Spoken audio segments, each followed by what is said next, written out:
Hey everyone, buckle up because today we're diving headfirst into a story that's both breathtaking and bone-chilling. Ooh, I love where this is going. Lay it on us. We're talking about Madrid's Palacio de Linares, a place where opulent beauty takes a sharp turn into spooky legends. Oh, I've heard whispers about this one. Grand old places like that, steeped in history, seem to attract ghost stories like moths to a flame. It's true, those stories just dig their claws into you. And trust me, this one's a doozy. Picture this. Late 19th century Madrid. The wealthy Marquis and Marqueses de Linares, José and Raimunda, are building this lavada palace. So far, so good, right? Except, rumor has it, they were unknowingly siblings. Oh, wow, that's a tough situation. A scandal waiting to explode, especially back then with all those societal and religious taboos around such relationships. Exactly. And here's where it gets even wilder. Our sources say José and Raimunda were so in love, they appealed to Pope Leo XIII himself for permission to stay married. To the Pope? Wow. Did it work? It did. He granted them a dispensation, but with a catch. No children, ever. Wow. Just imagine the weight of that decision, the pressure, the whispers. You have to wonder how common these papal dispensations were back then. It's a real head-scratcher, right? And it makes you think about the church's stance on such matters back then. But as you can imagine, the story doesn't end there. Legend has it, José and Raimunda had a daughter in secret. Oh boy, that's like adding fuel to the fire. What happened? Well, terrified of the consequences, they supposedly took a drastic, horrifying measure to conceal their secret. This is giving me chills, and it kind of sets the stage for the haunting everyone whispers about, doesn't it? Even if it's just a rumor, the weight of that alleged act just hangs heavy over the Palacio. It's like a shroud, you know? And now the palace is said to be haunted by their daughter's spirit.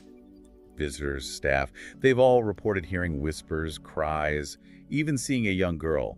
But here's the clincher. There are stories of people hearing, "Mama, Mama," or even, "I don't have a mama," echoing in the halls. See, those details, especially phrases like that, really get to people. They make it feel so real, you know? It's like our empathy for that lost little girl, it kind of blurs the lines between what's believable and what's not. Totally.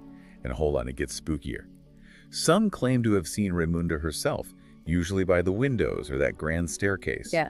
Almost like she's eternally searching, trapped. Now that's interesting. Could she be looking for her lost daughter? Or is it something else? Some lingering guilt or regret? It makes you think, what could cause such persistent ghostly activity? Yeah. Some folks believe it's residual energy, emotions imprinted on the place itself. It's like the walls themselves are holding their breath. Exactly.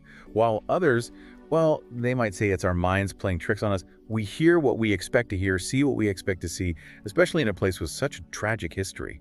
It's true. Our minds are powerful things. And to be fair, even our source acknowledges there's no hard proof. This story could be embellished, exaggerated over time. Maybe it's even a complete fabrication. Right. Legends tend to do that, don't they? Details get added, lost in translation. Sometimes it's intentional, sometimes it just happens. Makes you realize we have to approach these stories with a healthy dose of skepticism. I mean, what if those ghostly cries are just the wind, whistling through old windows? Or creaky floorboards. It's easy to let your imagination run wild. Exactly. It's like that old saying, a lie can travel halfway around the world while the truth is still putting on its shoes. We have to remember that. Wise words. Yeah. But even if we can't definitively say whether the Palacio de Linares is truly haunted, one thing's for sure, it's a place where history, tragedy, and a darn good ghost story collide. It makes you wonder, what would it take to convince you? That's a million-dollar question, isn't it? It really is. So listeners, if you were investigating, what kind of evidence would sway you? Would you trust your gut feeling, or would you need something more concrete? Let us know.